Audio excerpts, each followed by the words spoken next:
આપણી સંકલ્પ ન્યૂઝ ચેનલને સબસ્ક્રાઇબ અને લાઇક કરો, બેલ આઇકન દબાવો જેથી આવનાર ન્યૂઝ અપડેટ્સની નોટિફિકેશન આપના મોબાઈલ પર સૌથી પહેલા પહોંચે. Like, subscribe and share the video. નમસ્કાર દર્શક મિત્રો, હું છું ચાંદની ચૌધરી. સંકલ્પ ન્યૂઝમાં આપ સૌનું સ્વાગત છે. સમાચારની શરૂઆત કરતા પહેલા એક નજર આજના મુખ્ય સમાચાર પર. નરેન્દ્ર મોદી 5 જૂને દમણની મુલાકાતે. પ્રશાસન દ્વારા સમગ્ર દમણને દુલ્હનની જેમ શણગારવામાં આવી રહ્યું છે. નરેન્દ્ર મોદી દમણ એરપોર્ટ અને મરવડ હોસ્પિટલ સહિત અનેક વિકાસલક્ષી પ્રોજેક્ટનું લોકાર્પણ કરશે. પ્રધાનમંત્રી નરેન્દ્ર મોદી આગામી 5 જૂનના રોજ સંઘ પ્રદેશ દમણની મુલાકાતે પધારી રહ્યા છે. પોતાના શાસનકાળ દરમિયાન તેઓ 8મી વખત આ સંઘ પ્રદેશની મુલાકાત લેશે. આ મુલાકાતને અનુલક્ષીને દમણના માર્ગોને બીજેપીના ઝંડાઓથી સુસજ્જિત કરવામાં આવ્યા છે અને ઠેર ઠેર નરેન્દ્ર મોદીના મોટા બેનરો તેમજ કટઆઉટ લગાવવામાં આવ્યા છે. શહેરના માર્ગોની સાફ સફાઈ કરીને તેને ચકાચક બનાવવામાં આવ્યા છે.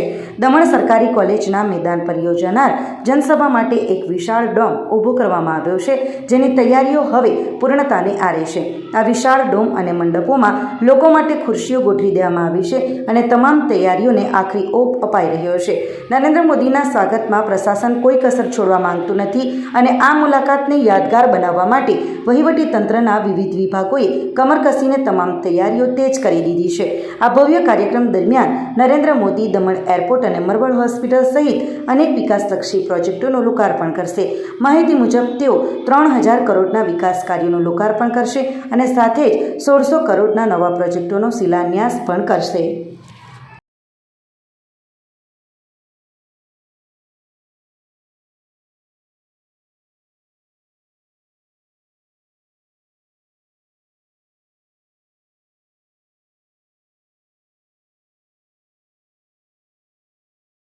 વલસાડના મંદિરમાં દર્શન કરવા ગયેલા યુવાનની એક્ટિવા પર મિક્સર ગાડી ફરી વળી. વલસાડના સેગવીમાં એક ચોંકાવનારી ઘટના સામે આવી હતી, જેમાં મંદિરમાં દર્શન કરવા ગયેલા યુવાનની પાર્ક કરેલી એક્ટિવા પર મિક્સચર મટીરિયલની ભારે ગાડી ફરી વળતા એક્ટિવાને ભારે નુકસાન પહોંચ્યું હતું. જોકે સદનસીબે આ ઘટનામાં કોઈ જાનહાનિ કે ઈજા થઈ ન હોવાથી મોટી દુર્ઘટના ટળી હતી. માહિતી મુજબ સેગવી ગામના આહિર ફળિયામાં રહેતા નિલય રાજેશભાઈ આહિર પોતાની એક્ટિવા નંબર GG15BM6273 લઈને સેગવી સ્થિત અંબા માતાના મંદિર ખાતે દર્શન કરવા માટે ગયા હતા. તેમણે મંદિરના પાર્કિંગ વિસ્તારમાં પોતાની એક્ટિવા પાર્ક કરી હતી અને દર્શન માટે મંદિરમાં પ્રવેશ કર્યો હતો. આ દરમિયાન સેગવી ગામના તળાવ પાસે ચાલી રહેલા દિવાલના બાંધકામ માટે મિક્સર મટીરિયલ લઈ જતી એક મોટી ગાડી ત્યાંથી પસાર થઈ રહી હતી. અચાનક ડ્રાઈવરે સ્ટીયરિંગ પરથી કાબુ ગુમાવતા ભારે વાહન સીધું પાર્ક કરેલી એક્ટિવા પર ચડી ગયું હતું.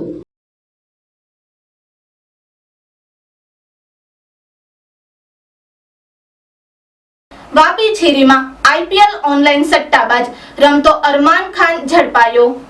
ID supplier Shahrukh Khan wanted. રોકડા ઓનલાઈન બેટિંગ આઈડીના સ્ક્રીનશોટ્સ, બાઇક, મોબાઈલ સહિત કુલ ₹53,000 નો મુદ્દામાલ કબજે. ઓનલાઈન જુગાર અને સટ્ટાબાજીની પ્રવૃત્તિઓ સામે પોલીસ દ્વારા સતત કાર્યવાહી કરવામાં આવી રહી છે. તે અંતર્ગત SOG વલસાડે વાપી તાલુકાના છીરી ગામ વિસ્તારમાં દરોડો પાડી IPL ક્રિકેટ મેચો પર ઓનલાઈન સટ્ટાબાજી રમતા એક શખ્સને ઝડપી પાડી ₹53,800 નો મુદ્દામાલ કબજે કર્યો છે. બાતમી મુજબ વાપીના છીરી ગામે રણછોડનગર પાછળ નહેરવાડા રોડ સામે આવેલા ખુલ્લા મેદાનમાં એક વ્યક્તિ મોબાઈલ ફોન મારફતે હાલ ચાલી રહેલી IPL મેચો પર ઓનલાઈન સટ્ટાબાજી કરી રહ્યો હતો. પોલીસે સ્થળ પર દરોડો પાડી અરમાન શૌકીન ખાન ઉંમર વર્ષ 27 ને ઝડપી પાડ્યો હતો. આરોપી હાલમાં ડુંગરી ફળિયા પાર્લે ગોડાઉન સામે સુલતાનભાઈની ચાલમાં રહે છે અને મૂળ ઉત્તર પ્રદેશના ઝાલોન જિલ્લાના હજીતાપુર ગામનો રહેવાસી હોવાનું જાણવા મળ્યું છે. તપાસ દરમિયાન આરોપી પાસેથી ₹10,000 કિંમતનો મોબાઈલ ફોન, ₹8,800 રોકડ રકમ, ઓનલાઈન બેટિંગ આઈડીના સ્ક્રીનશોટ્સ તથા ₹35,000 કિંમતની હીરો સ્પ્લેન્ડર મોટરસાઇકલ મળી આવી હતી. પોલીસે કુલ ₹53,800 નો મુદ્દામાલ કબજે કર્યો હતો. પ્રાથમિક તપાસમાં સામે આવ્યું છે કે આરોપી ઓનલાઈન બેટિંગ આઈડી મારફતે હાર જીતનો જુગાર રમતો હતો. આ મામલે ડુંગરા પોલીસ સ્ટેશનમાં ગુનો નોંધવામાં આવ્યો છે. જ્યારે બેટિંગ માટે આઈડી ઉપલબ્ધ કરાવનાર શાહરૂખ ખાન રહે ભિલાડ ઉમરગામને વોન્ટેડ જાહેર કરી તેની શોધખોળ શરૂ કરવામાં આવી છે.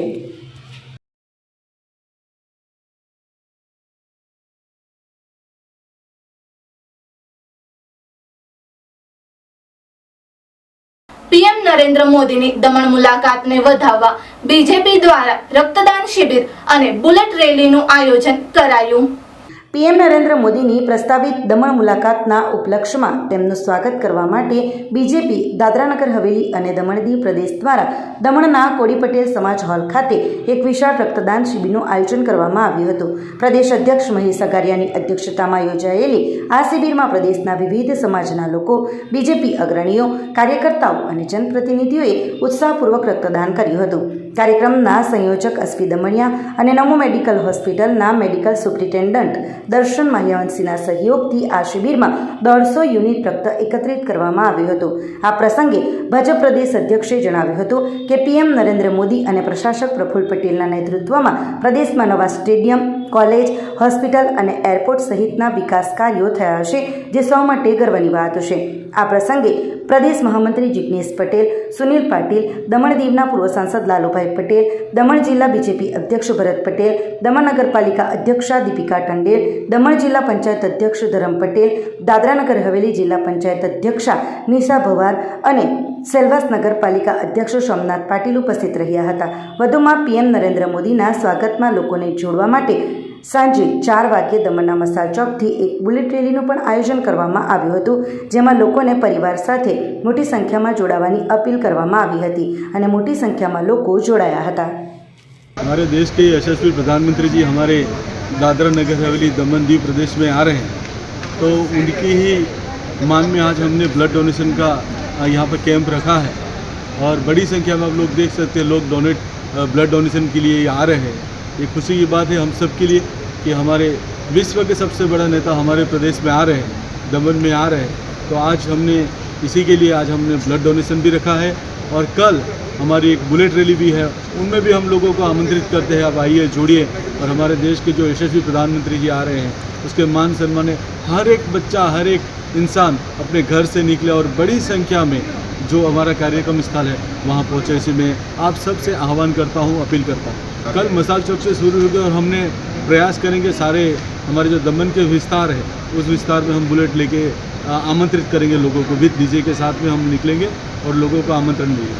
शाम से 4 बजे से शुरू हो जाएगा. प्रधानमंत्री नरेंद्र मोदी जी का हमारे ये छोटे से प्रदेश में आगमन, ये हमारे प्रदेशवासियों के लिए बहुत ही गर्व की बात है, सभी के लिए बहुत ही गर्व की बात है.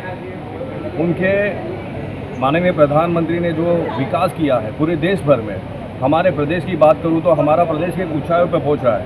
उसका श्रेय सिर्फ और सिर्फ माननीय प्रधानमंत्री जी को जाता है और माननीय प्रशासक प्रफुल्ल पटेल जी को जाता है. नए स्टेडियम, नए कॉलेज, नए हॉस्पिटल्स, आज इस बार हमें एक नया एयरपोर्ट मिलने जा रहा है, नए हॉस्पिटल्स मिलने जा रहे हैं. बहुत से ऐसा विकास का कार्य हमारे प्रदेश में हुआ है. तो मैं सभी से अपील करता हूँ, बड़ी संख्या में भाइयों को, बहनों को परिवार के साथ आए और उनका स्वागत करें. आज हमने ब्लड डोनेशन से शुरुआत की है. छोटे से प्रदेश में हमने ब्लड डोनेशन से शुरुआत की है. कल हम लोग बुलेट रेडी करने जा रहे हैं. ऐसे बहुत से कार्यक्रम हम लोग माननीय प्रधानमंत्री जी आने तक हम सब करने वाले हैं. તો આ હતા આજના સમાચારો. નવા સમાચારો સાથે કાલે ફરી મળીશું. નમસ્કાર.